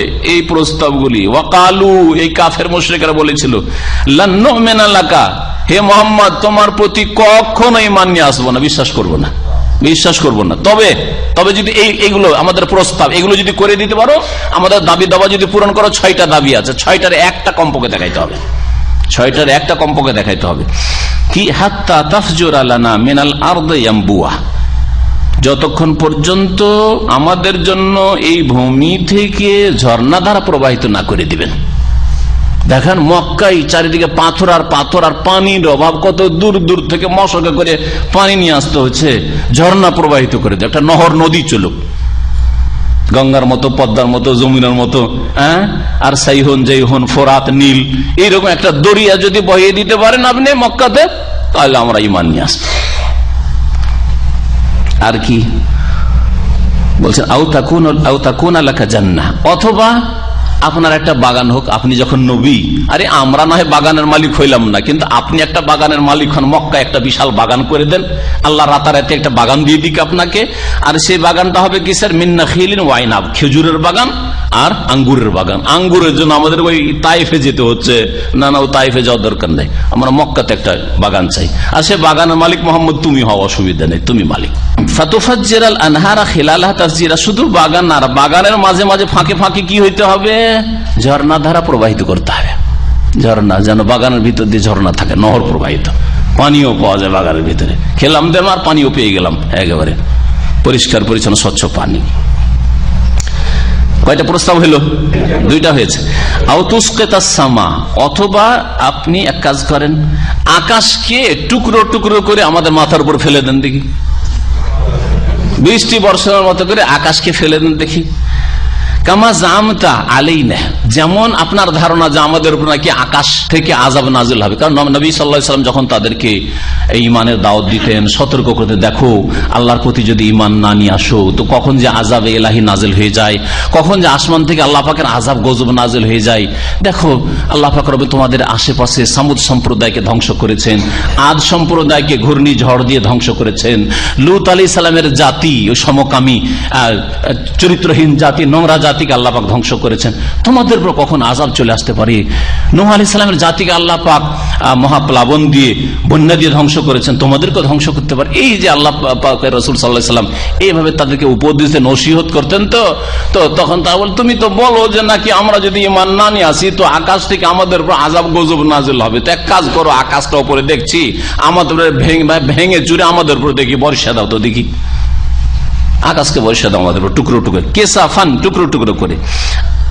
এটাও যদি না করো, আওতাতিয়া বিল্লাহি ওয়াল মালাইকাতা কাবিল, অথবা আল্লাহকে আর আল্লাহর ফেরেশতাদেরকে আমাদের সামনে একবার নিয়ে এসে দেখিয়ে দেন। একবার আমরা সচক্ষে আল্লাহকে দেখে নি, আর ফেরেশতাদেরকে, কেমন জিবরাইল, কেমন মিকাইল, কেমন ইসরাফিল, কেমন মালাকুল মউত, সবকে দেখে নি দেখি, এটা দেখিয়ে দাও। একবার শুধু দেখতে চাও, দেখে মুসলমান হবে, হ্যাঁ দেখে মুসলিম হবে। অনেকে বলছে টাকার জন্য মুসলিম হোক, কত টাকা দিবে আমাকে? এক একজনের এক এক গরজ। আরব মুশরিকদের গরজ ছিল যে আমরা সচক্ষে আল্লাহকে দেখবো তাইলে মানবো, অথবা ফেরেশতাকে দেখবো তাইলে মানবো। চলেন, কয়টা প্রস্তাব হইলো? পাঁচটা হয়ে গেছে না? না চারটা? চারটা হয়েছে। আও ইয়াকুনা লাকা বাইতুম মিন যুখরুফ, অথবা ঠিক আছে এগুলো যদি না করতে পারো, এক কাজ করো, তুমি এই কুঁড়ে ঘরে বাস করো। তুমি কেন কুঁড়ে ঘরে বাস করবে যখন নবী রাসূল? আমরা নয় কুঁড়ে ঘরে বাস করি, কাঁচা ঘরে। তোমার একটা বাড়ি আল্লাহ তৈরি করে দিক, হয়ে যাক তোমার একটা বাড়ি মিন যুখরুফ, স্বর্ণ খচিত, স্বর্ণের তৈরি একটা বাড়ি। যুখরুফ মানে যাহাব, স্বর্ণ খচিত একটা বাড়ি তোমার, অট্টালিকা, আর তাও একবারে স্বর্ণের ইট দিয়ে তৈরি। এটাও যদি না হয়, আও তারকা ফিস সামা, অথবা আমাদের চোখের সামনে আপনি আকাশে চড়ে চলে যান। 6 নম্বর, আকাশে চড়ে যান, আমরা দেখবো। ওয়ালান নুমিনা লিরুকিয়াক, আর আপনি হঠাৎ করে এসে বলবেন যে আমি আকাশ থেকে ফিরে এসেছি, এটা মানবো না। কিন্তু যেবার মেরাজ যে রাসূলুল্লাহ গেলেন আর আসার পরে সকালবেলা বললেন যে আমি মেরাজ থেকে এসেছি, বিশ্বাস করেছিল? আরে আকাশ থেকে তো এসছেন মোহাম্মদ রাসূলুল্লাহ, বিশ্বাস করেছে? বলছেন না না, ওই রকম মানবো না, ওই রকম মানবো না। চোখের সামনে দেখায় তো আপনি উপরে যাচ্ছেন, হ্যাঁ, আর শুধু যাওয়া, ওটাও মানবো না, ওটা আমাদের চোখে জাদু করতে পারেন আপনি, ওটাও বিশ্বাস করবো না। ওইটা দেখিয়ে দিল মানবে না। কি করতে হবে? ওপরে গিয়ে হাতে করে একটা কিতাব নিয়ে নামবেন আপনি। আউযুবিল্লাহ, আল্লাহ যাকে হেদায়েত করবে না তারা এরকমই করবে, তাই না? জি হ্যাঁ। কি বলছে এই কাফেরদের প্রস্তাবে? বলছে ওয়ালান নুমিনা লিরুকিয়াকা, আর আপনি বলবেন আমি আকাশে চড়ে গেছিলাম আর ওখান থেকে ফিরে এসেছি, এটা মানবো না, আমরা কখনো বিশ্বাস করবো না। লিরুকিয়াকা, আপনার আকাশে আরোহণ করা, আকাশে চড়া। হাত্তা তুনাজ্জিলা আলাইনা কিতাবান নাকরাউহু, যতক্ষণ পর্যন্ত একটা কিতাব নিয়ে না নামবেন যেটা আমরা নিজে হাতে নাতে পড়তে পারি। কিতাব নিয়ে আসবেন আর কিতাবটা আমরা পড়ে দেখবো, আর কিতাবে লিখে থাকবে যে হ্যাঁ মোহাম্মদ এসেছে, আল্লাহ বলবেন মোহাম্মদ আমার কাছে আকাশে এসছে, আসার পরে এখান থেকে ফিরে গেছে, এগুলো লিখে থাকতে হবে। কি শয়তানি, বদনসিব, হতভাগায় এই কাফেররা। এই প্রস্তাব 6টি প্রস্তাব যখন পেশ করলো কাফের মুশরিক নেতারা, তখন আল্লাহ পাক জবাবে আয়াত নাজিল করলেন। তারা বললেন, কুল, হে নবী তুমি এদেরকে শুনিয়ে দাও, সুবহান রব্বি, আমার প্রতিপালক পাক পবিত্র, তার তাসবিহ আমি করি, তার পবিত্রতা ঘোষণা করছি, তিনি সমস্ত ত্রুটি থেকে পাক, আর বাকি এই কাজগুলি করা আমার ক্ষমতার কাজ না, আমি একজন মানুষ, আর এগুলি করে দেখাবো, ভেলকিবাজি দেখাবো অথবা অলৌকিক কিছু দেখাবো, তারপরে চোখে দেখে ঈমান নিয়ে আসবে, এটাও আমাকে বলা হয়নি। আমাকে বলা হয়েছে আল্লাহর বিধান মানব জাতি পর্যন্ত পৌঁছে দাও, তোমার জাতি থেকে শুরু করো, মক্কার লোক দিয়ে শুরু করো। হাল কুনতু ইল্লা বাশারা রাসূলা, আমি তো একজন মানুষ রসুল ছাড়া আর কিছু নই। হাল কুনতু মানে মা কুনতু, এখানে হাল মানে না, ইল্লার আগে যখন হাল আসে তখন ওর মানে কি হয়, নাইর অর্থ। হাল কুনতু আমি কিছু নই, ইল্লা বাশারা রাসূলা, একজন মানুষ রসুল ছাড়া। দেখেন কি বলা হচ্ছে আয়াতে, রাসূলের আগে কি বলা হচ্ছে, বাশারান রাসূলা, মানুষ রসুল। কে বলছেন? আল্লাহ বলছেন। আর আমাদের কবর পূজারীর কি বলছে, নূরের রসুল। নূরের রসুল, মানুষ রসুল না, নূরের তৈরি রসুল। মানুষ রসুল যদি হয় কোরআনে আল্লাহ পাক বলছেন, তাহলে মানুষ কি থেকে পয়দা, মাটি থেকে পয়দা। আর এই বেদাতিরা কি বলছে, নূরের পয়দা। কোরআনের দিন ধর্ম নেবেন দিয়ে মুসলিম হবেন, নাকি মানুষের তৈরি করা এই ধর্ম নেবেন মুসলিম হবেন? হ্যাঁ, সরকার যদি মানব রচিত বিধান দিয়ে ফয়সালা করে তো মিছিলে নেমে যাচ্ছেন, আর এই বিদাতীদের বিরুদ্ধে কি মিছিল করবেন বলেন দেখি? তখন কেন মিছিল নেই? ওইটাই কেন ধর্ম হয়ে গেল, স্বীকৃত ধর্ম, যে নবী নূরের পয়দা, নবীর ছায়া ছিল না, আর কি বলে আরো, হ্যাঁ, নবী হায়াতুন নবী, নবী মারা যান নাই, চোখের আড়াল হয়ে গেছেন। কোথেকে বললে? কোরআনের কথাই গুলো, কোরআনের কথাই গুলো, এগুলো ইসলাম। তোমরা মানুষ রচিত বিধান দিয়ে তোমরা ধর্ম কর্ম করছো, তোমাদেরটা মানব রচিত বলে আখ্যায়িত হয় না। আর জালেম শাসকরা যদি মানব রচিত বিধান দিয়ে ফয়সালা করে, তখন তোমরা খুব সোচ্চার। কি করে আল্লাহ তোমাদেরকে ভালো শাসক দেবেন যদি তোমরা নিজেরাই ধর্ম করছো বাতিল, তোমাদের তৈরি করা ধর্ম, ধর্মটাও করছেন নিজের তৈরি করা, তাহলে শাসন ক্ষমতায় আল্লাহ পাক কি করে আল্লাহর আসমানি বিধান বাস্তবায়নে তৌফিক দেবেন? কি করে তৌফিক দেবেন? বুঝছেন কথা আমার? হ্যাঁ, নিজেরা যেখানে ইখতিয়ার রয়েছে যে আমরা এই মানুষের তৈরি করা ধর্ম না মেনে কোরআনে নাযিলকৃত ধর্ম মানবো, আল্লাহ পাক যে কোরআনে নাযিল করেছে, রসুল যে ধর্মের ওপর দিনের ওপর ছেড়ে গেছে সেই দিনটা মানবো, এটা মানার তৌফিক হলো না। নবী সম্পর্কে আজব কথা, যা কোরআনেও নেই, রসুলের হাদিসেও নেই। কোরআন তো বলছে যে হাল কুনতু ইল্লা বাশারা রাসূলা, আমি তো একজন মানুষ রসুল ছাড়া আর কিছুই না, অন্য কিছুই না আমি।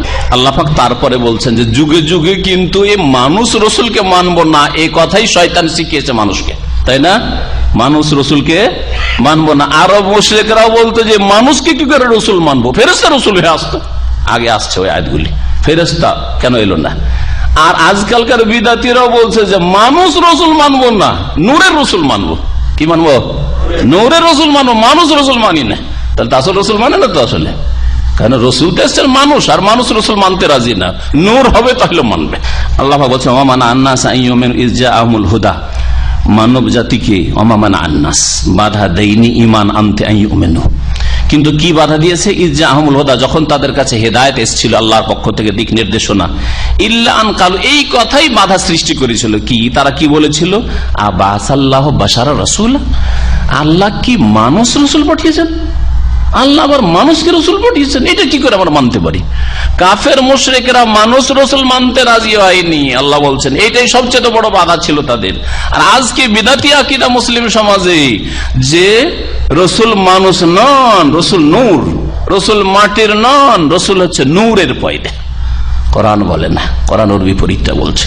হয় কোরআন বিশ্বাস করে মুসলিম হয়ে যান, আর না হলে কোরআনকে অস্বীকার করে যেখানে যাবেন বুঝতেই পারছেন। আল্লাহ পাক তারপরে বলছেন কুল্লাউ কানা ফিল আরদি মালায়েকাতু ইয়ামশুনা মুতমাইন্নিন লানাজ্জালনা আলাইহিম মিনাস সামাই মালাকান রাসূলা। এরা যেহেতু চেয়েছিল যে মানুষ কি করে রসুল হয়, রসুল হইতো দূত, রসুল ফেরেশতা হইতো। আল্লাহ বলছে দেখো, ফেরেশতা যদি রসুল করে পাঠাইতাম তাহলে অসম্ভব হয়ে যেত, দুটোর একটা অবস্থা হইতো। ফেরেশতাকে যদি রসুল করে পাঠানো হইতো মালায়েকাকে, তাহলে দুটোর একটা হইতো। এক হইতো যে ফেরেশতা নিজের রূপে থেকে গেল, ফেরেশতা যদি আসল রূপে থেকে গিয়ে মানুষকে ইসলামের দাওয়াত দিত, তাহলে বলেন, মানুষ ফেরেশতার সামনে টিকতে পারতো, বসতে পারতো, হ্যাঁ, মেলামেশা করতে পারতো, কথা বলতে পারতো, হ্যাঁ, না ভয়ে কাঁপতো? আরে রাসূলুল্লাহ সাল্লাল্লাহু আলাইহি ওয়াসাল্লাম এর কাছে প্রথম যখন জিবরাইল আলাইহিস সালাম এসেছেন আর ফিরে যাচ্ছেন ওহী নিয়ে, ইকরা বিসমির ওহী নিয়ে, থরথর করে কাঁপছিলেন না কাঁপছিলেন না? তাও রাসূলুল্লাহ সাল্লাল্লাহু আলাইহি ওয়াসাল্লাম। তাহলে আমি আপনি আমার সামনে, আপনার সামনে যদি 600 ডানা বিশিষ্ট ফেরেশতা যদি একবার সামনে চলে আসে তো বাঁচবো কিনা আল্লাহ জানে, ঠিক কিনা বলেন? তাহলে মানুষের মাঝে যদি আল্লাহ ফেরেশতাকে ফেরেশতা রূপে পাঠিয়ে দিতেন তাহলে অসম্ভব ছিল জীবন যাপন করা, উঠা বসা করা, তার সাথে তার সংসর্গ গ্রহণ করা, তার সাথী সঙ্গী হওয়া অসম্ভব ছিল, বরং খেল তামাশা হয়ে যেত। ছোটকালে মনে পড়ছে, যখন আমার বয়স 8-9 বছর, তখন গ্রামে প্রথম হাতি এসছে। জীবনে হাতি দেখিনি আমরা, গ্রামের লোক ছেলে মেয়েরাও দেখেনি। আর কি ছেলে আর মেয়ে আর বড়রা সবাই হইচই করে হাতির পিছনে যে ছোটা শুরু করেছে, কারণ জীবনে প্রথম হই হই হই হই শুরু হয়েছে। বলেন, যদি গোটা দেশে ফেরেশতা যদি রসুল হয়ে নেমে যায় তাহলে গোটা দেশের লোক হইচই করে নামবে না? তামাশা দেখা নামবে না? বলেন তো দেখি। হাতিটা তো কাজ কত কত, আর মানুষের চাইতে একটু বড়, হ্যাঁ একটু বড়। আর ফেরেশতা যদি নেমে আসে তাহলে মানুষের অবস্থাটা কি হবে? গোটা দেশের লোক ছুটবে না ছুটবে না? আর বাচ্চারা হইচই শুরু করবে না করবে না? হই হই শুরু হয়ে যাবে, হই হই শুরু হয়ে যাবে। অসম্ভব ছিল যদি ফেরেশতা রূপে নবী হয়ে থাকতো। এই একটা কথা, এই কথাটা এখানে বলেছেন। আর আল্লাহ পাক অন্য আয়াতে সূরা আনায় বলেছেন যে ওই ফেরেশতাকে যদি তোমাদের রূপ দিয়ে দিতাম মানুষের রূপ, যে মানুষের রূপে, দাহিয়া কালবির রূপে কখনো কখনো নবী সাল্লাল্লাহু আলাইহি ওয়াসাল্লামের কাছে ওহী নিয়ে আসতেন, জিবরাইল আলাইহিস সালাম যদি মানুষের রূপ ধরে আসতেন, তা আবার তো ঘুরে ফিরে মানুষ হয়ে গেল। হ্যাঁ, মানুষকে কেন মানবো? কি করে জানবো যে এটা ফেরেশতা? না মানবো না, এই মানুষ করতো না। আল্লাহ বলছে, একে যদি আমি মানুষ করে, ফেরেশতাকে মানুষ করে পাঠাইতাম, রসুল বানিয়ে দিলাম আর মানুষের রূপ দিয়ে পাঠিয়ে দিলাম। ফেরেশতাকে রসুল বানালাম আর মানুষের চেহারা রূপ দিয়ে পাঠালাম। আল্লাহু রাজুলান, যদি তাকে যদি মানুষ করতাম, আল্লাহু রাজুলান লাবাসনা আলাইহিম মা ইয়ালবিসুন, তাহলে তাদের উপর তো আবার অস্পষ্ট হয়ে যেত বিষয়টা। যার এটা কি আসলে ফেরেশতা না মিছামিছি বলছে ফেরেশতা? তো মানুষ বলতো না, মানুষ বলতো। তাহলে তারপরে ইমান আনতো না। আর ফেরেশতার রূপ ধরে থাকলে ওর সাথে টিকতে পারতো না, থাকতে পারতো না, ওর আশেপাশে দেখলে পালাইতো, মরে যেত, বসবাস করা মুশকিল হইতো। আল্লাহ পাক বলছেন, কুল্লাউ কানা ফিল আরদি মালাইকা, হে নবী বলে দাও, যদি পৃথিবীতে ফেরেশতা থাকতো, ইয়ামশুনা মুতমাইন, চলতে পারতো নিরাপদ। ফেরেশতা জমিনে নেমে গেল আর নিরাপদ, রাত্রেও থাকছে, দিনেও থাকছে, সারা জীবনটা থাকছে, এরকম যদি থাকা সম্ভব হইতো, লানাজ্জালনা আলাইহিম মিনাস সামাই মালাকান রাসূলা, তাহলে অবশ্যই আমি আকাশ থেকে ফেরেশতাকে রাসূল করে পাঠিয়ে দিতাম। কিন্তু ফেরেশতা নিরাপদ চলাফেরা করতে পারবে পৃথিবীতে না, অসম্ভব। আর মানুষরা নিরাপদ তার সাথে চলাফেরা করবে, এটা অসম্ভব। কুল, হে নবী আরো জানিয়ে দাও, কাফা বিল্লাহি শাহিদাম বাইনি ওয়া বাইনাকুম, আল্লাহ যথেষ্ট সাক্ষী হিসাবে আমার মাঝে আর তোমাদের মাঝে, হে কাফের মুশরিকরা, ইন্নাহু কানা বিইবাদিহি খাবীরাম বাসীরা, নিঃসন্দেহে আল্লাহ পাক সবকিছুর সূক্ষ্ম খবর রাখেন এবং সবকিছু তিনি দেখেন।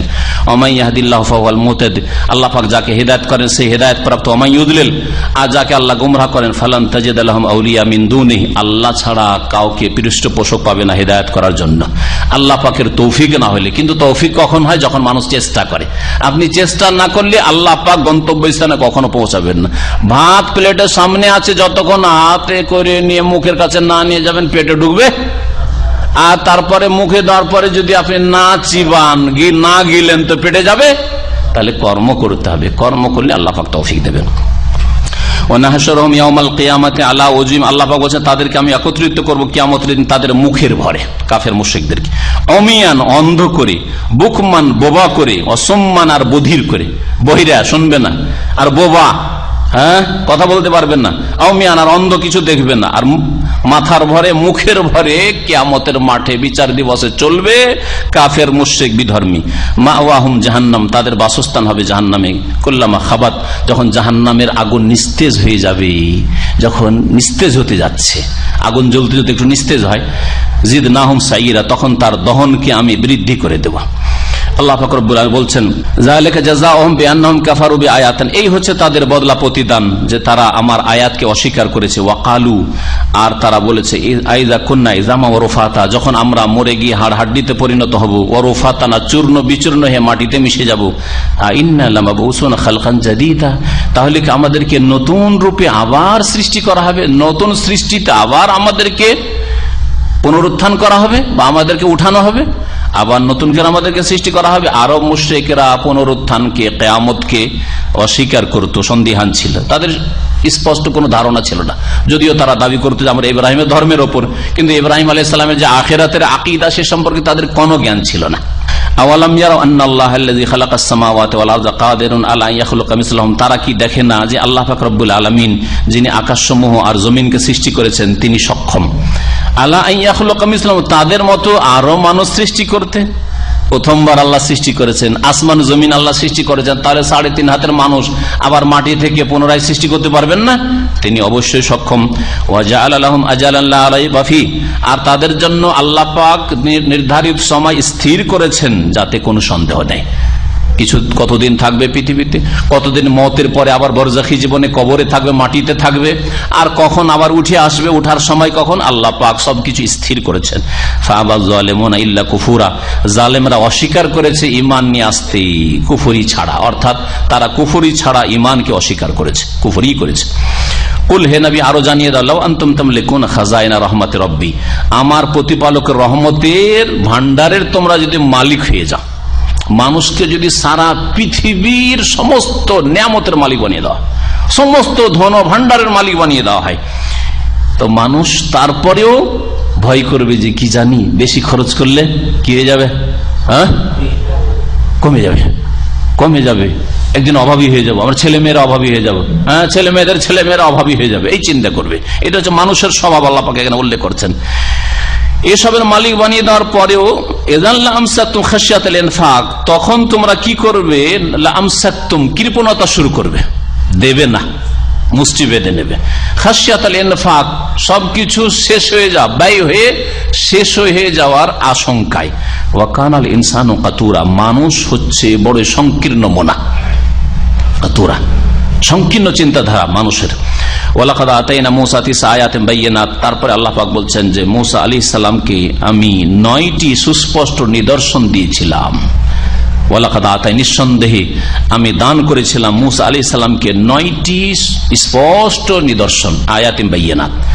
ফাসআল বনি ইসরাইল, সুতরাং হে নবী তুমি জিজ্ঞেস করো বনি ইসরাইলদেরকে, ইয জাআহুম, যখন তাদের কাছে মূসা আলাইহিস সালাম এসেছিলেন, ফাকাল লাহু ফিরআউন, তখন ফিরআউন বলেছিল মূসা আলাইহিস সালামকে, ইন্নী লা আযুন্নুকা ইয়া মূসা মাসহুরা, হে মূসা তোমাকে তো আমি জাদুগ্রস্ত মনে করছি, তোমাকে আমি জাদুগ্রস্ত মানে তোমাকে জাদু লেগে গেছে, এইসব কথা তুমি জাদু লেগে গেছে, তুমি আসলে মস্তিষ্ক বিকৃত, সেই জন্য বলছো।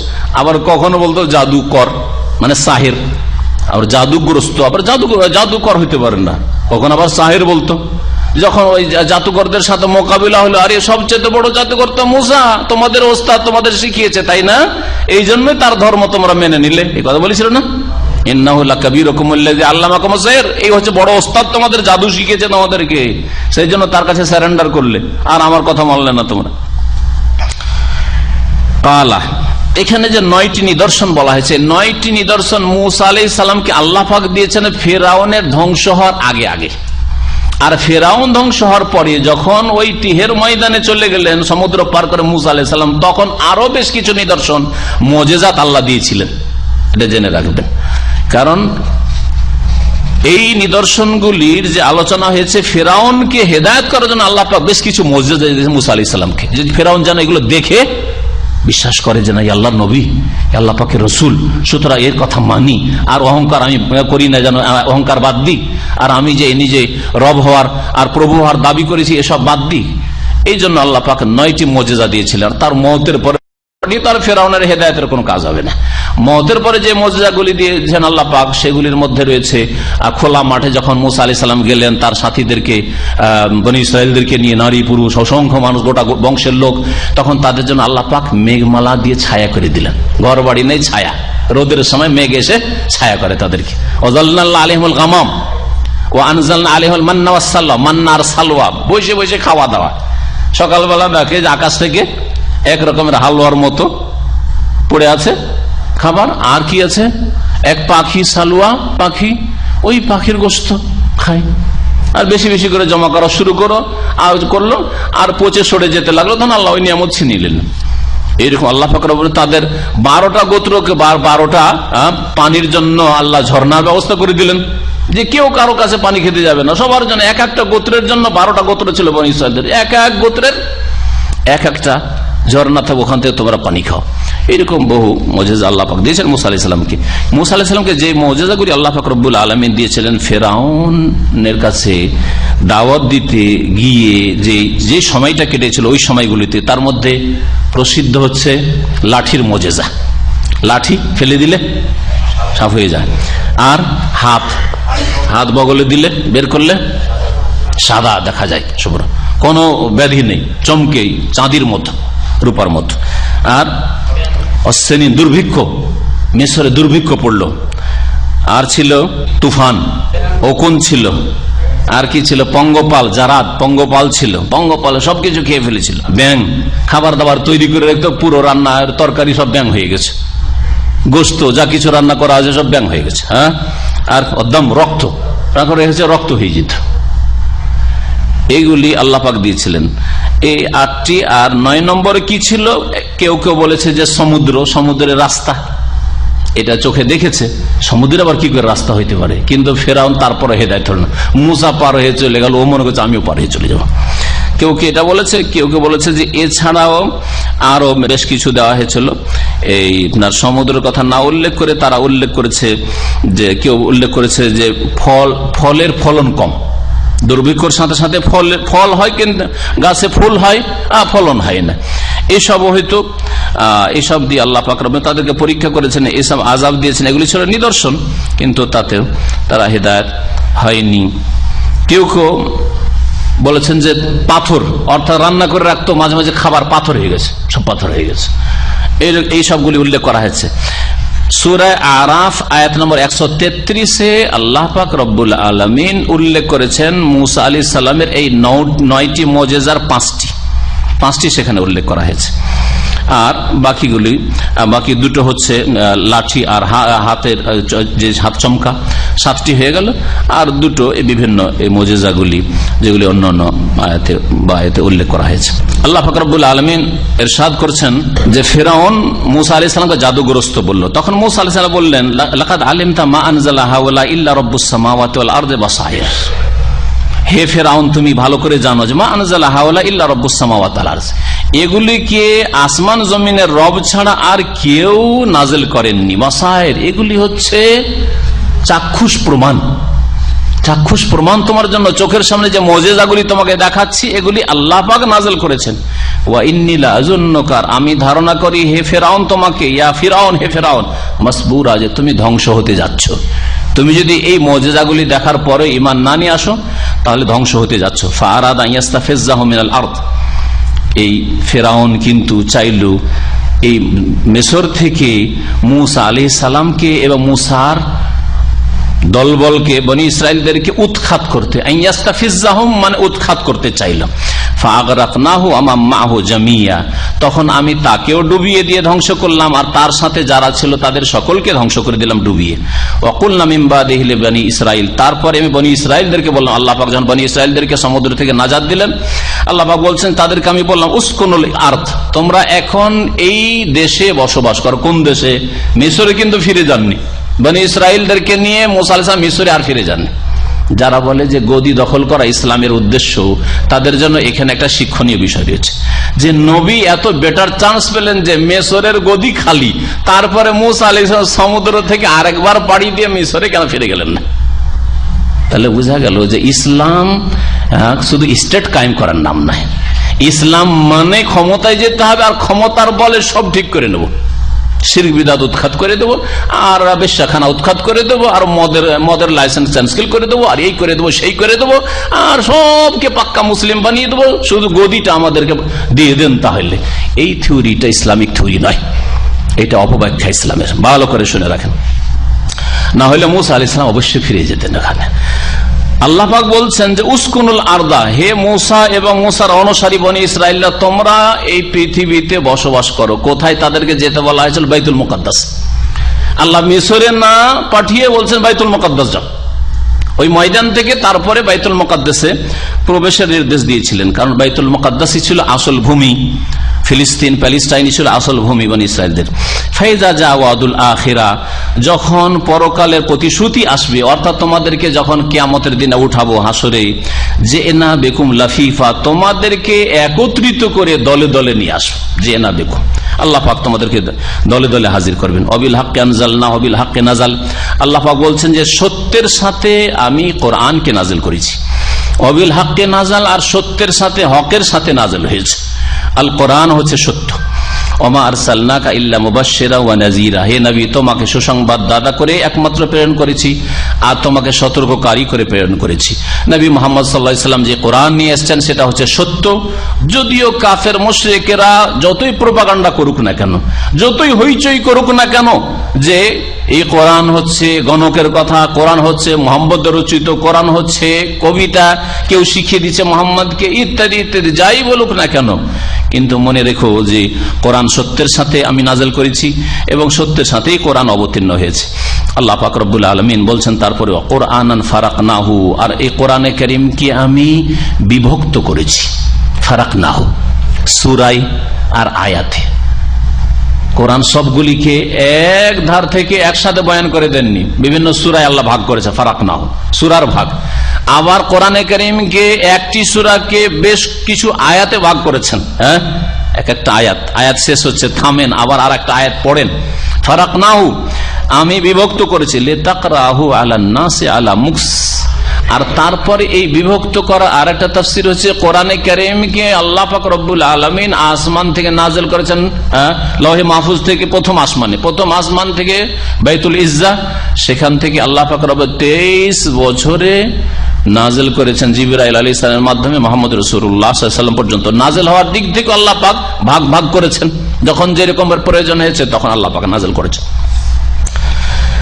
আল্লাহ পাক বলছেন যে আমি এইভাবে কেন নাযিল করেছি, লিতাকরাহু আলান নাসি আলা মুকস, যাতে করে থেমে থেমে তুমি মানুষকে পড়ে শোনাও। একসাথে গোটা কোরআন নাযিল হইলে ওই সুবিধাটা হইতো না। যখন যখন প্রয়োজন, যখন যখন যেরকম অবস্থা থাকে, সিচুয়েশন থাকে, তখন সেই রকমই আল্লাহ পাক আয়াতগুলি নাযিল করে। ওয়ানাজ্জালনাহু তানজিলা, আর আমি ধীরে ধীরে নাযিল করেছি। নাজ্জালা মানে ধীরে ধীরে, 23 বছর আমি নাযিল করেছি। কুল আমিনু বিহি আও লা তুমিনু, হে নবী এদেরকে বলে দাও, আরব মুশরিকদেরকে, তোমরা বিশ্বাস করো আর নাই করো, তোমরা ঈমান আনো আর ঈমান না আনো, তোমাদের ইচ্ছে।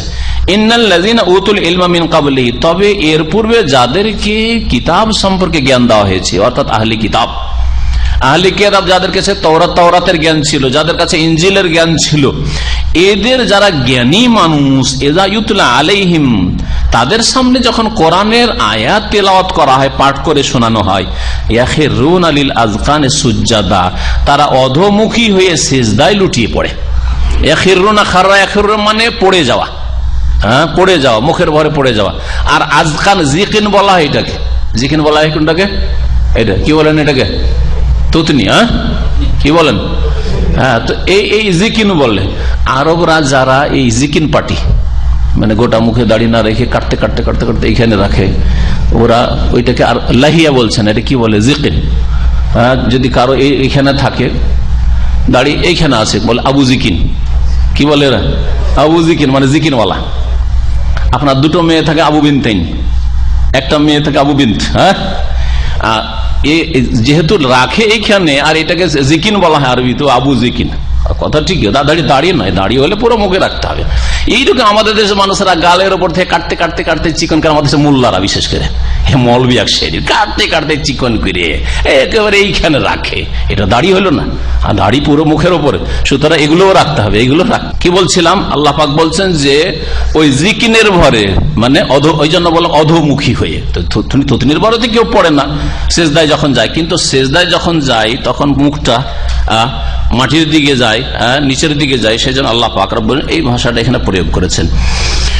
যারা আহলি কিতাব আলেম, ইশারা ইঙ্গিত করা হয়েছে এই আয়াতে আব্দুল্লাহ বিন সালাম যে তাওরাতের বড় আলেম ছিলেন তার দিকে ইশারা করা হয়েছে, ইঙ্গিত করা হয়েছে এই আয়াতে সালমান ফারসি রাদিয়াল্লাহু আনহুর দিকে ইসলাম গ্রহণ করে। সালমান ফারসি অনেক বয়স পেয়েছিলেন এবং প্রথম তো অগ্নিপূজকের ছেলে, বড় রাজার ছেলে, আর তারপরে সেখান থেকে চলে এসে খ্রিস্টান ধর্ম গ্রহণ করেন, আর তারপরে ইনজিল পড়েন, বাইবেল পড়েন, পড়ার পরে কিছু জ্ঞান ছিল মুহাম্মদ সাল্লাল্লাহু আলাইহি ওয়াসাল্লাম সম্পর্কে, আবার খুঁজতে খুঁজতে কিভাবে যে আল্লাহ পাক মদিনা পৌঁছে দিলেন তার বড় লম্বা খুব সুন্দর ঘটনা তার ইসলাম কবুলের রয়েছে।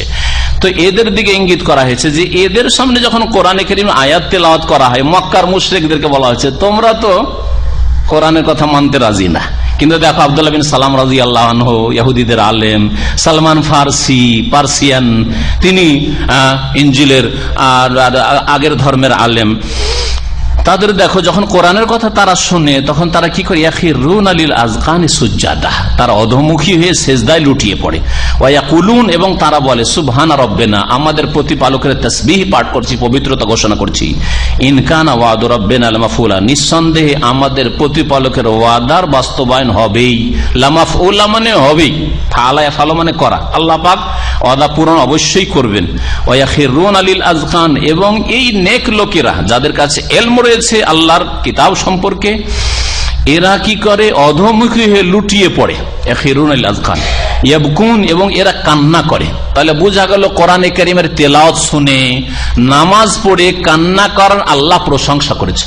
ভালো করে শুনে রাখেন, এই আয়াতটা মনে রাখেন। আমাদের দেশের মানুষরা এক শ্রেণীর বেকুব লোকেরা আরবদেরকে কোরআনের তেলাওয়াতে বা তারাবির নামাজে কাঁদতে দেখলে হাসাহাসি করে, আরে কাঁদছি কেন রে, জাহেল মূর্খ এরা। কোরআনে প্রশংসা করা হয়েছে যে কোরআন তেলাওয়াত শুনলে অথবা করলে কান্না আসে, এটা কোরআনই কথা। আল্লাহ প্রশংসা করতে গিয়ে এদের কথা বলেছেন, এরা অধোমুখী লুটিয়ে পড়ে, ইয়াবকুন, আর এরা কান্না করে কোরআন তেলাওয়াত শুনলে, ওয়া ইয়াজিদুহুম খুশুয়া, আর এদের বিনয় আরো বৃদ্ধি পেয়ে যায়।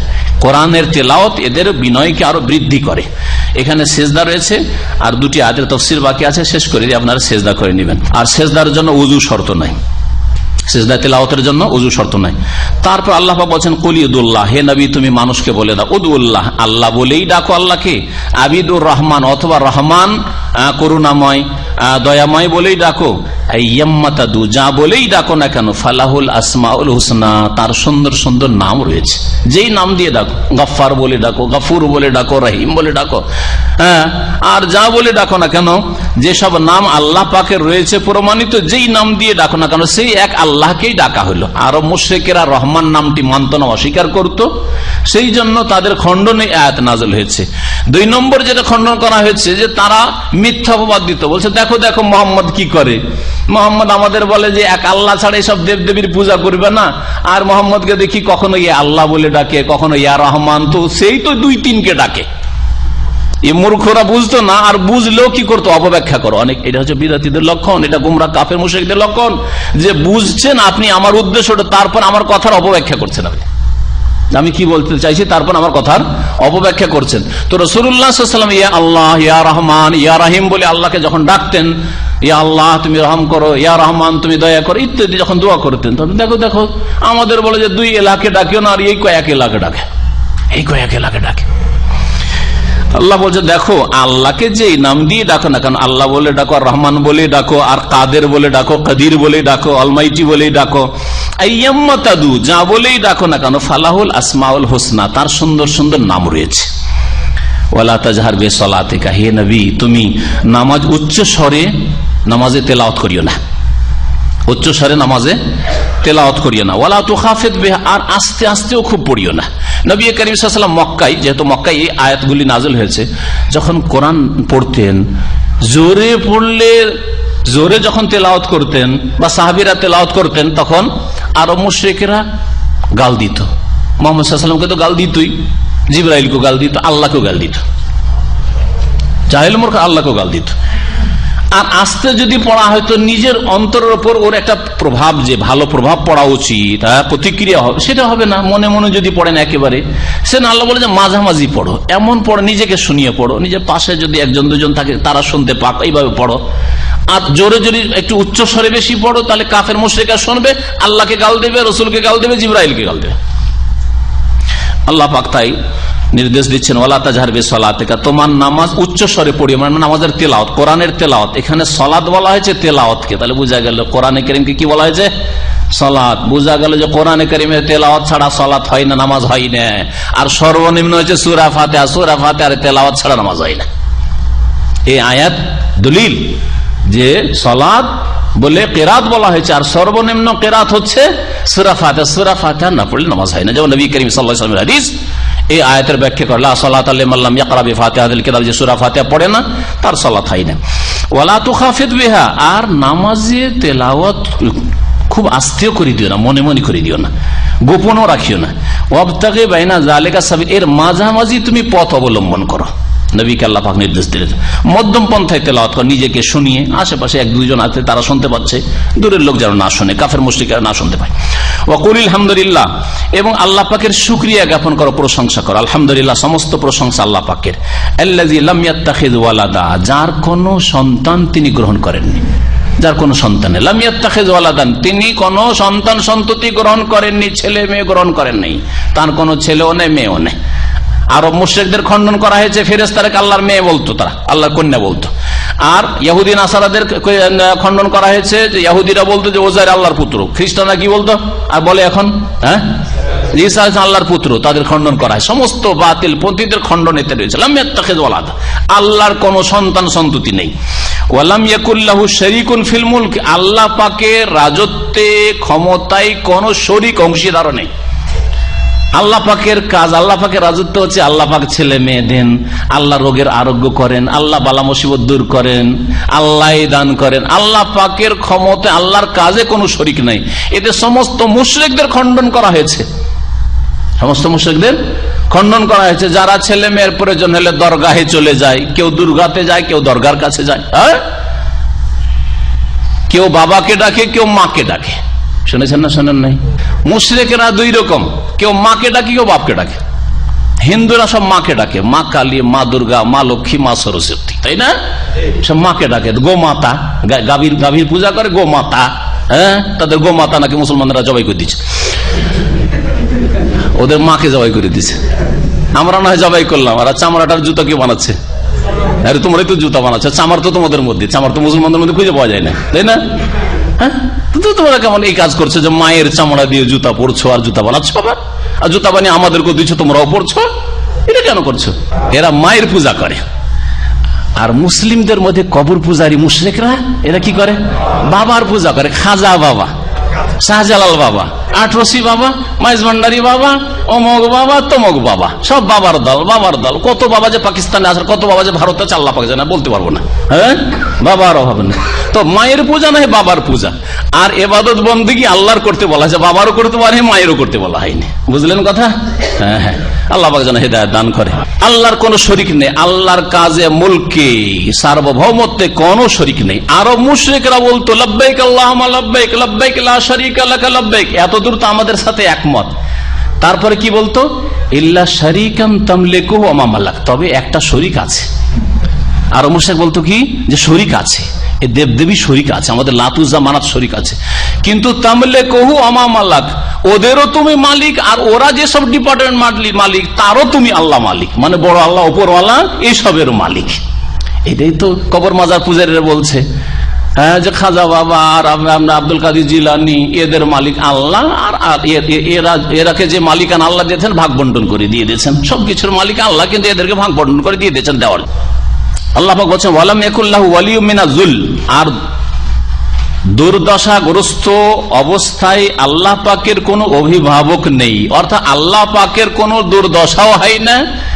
আর দুর্দশা যখন হয় না, কোন দুর্দশায় মানুষ যখন পড়ে তখন কি হয়? দুর্দশাগ্রস্ত হইলে কোন অভিভাবক লাগে, পৃষ্ঠপোষক লাগে, সাহায্যকারী লাগে, তাও আল্লাহর প্রয়োজন হয় না। ওয়াকাব্বিরহু তাকবীরা, আল্লাহ পাকের মহত্ব বর্ণনা করো, আল্লাহ পাকের বড়ত্ব ঘোষণা করো। এই দিয়ে সূরা ইসরা তাফসীর শেষ হলো, সময় শেষ হয়ে গেছে। সাল্লাল্লাহু আলাইহি ওয়া মুহাম্মদ ওয়া আলা আলিহি ওয়া সাহবিহি আজমাইন। ইসলামিক জ্ঞান অর্জনের জন্য আমাদের চ্যানেলটি সাবস্ক্রাইব করুন, ইসলাম প্রচারের জন্য ভিডিওটি শেয়ার করুন, নতুন ভিডিওর নোটিফিকেশন পেতে পাশের বেল আইকনটি ক্লিক করুন।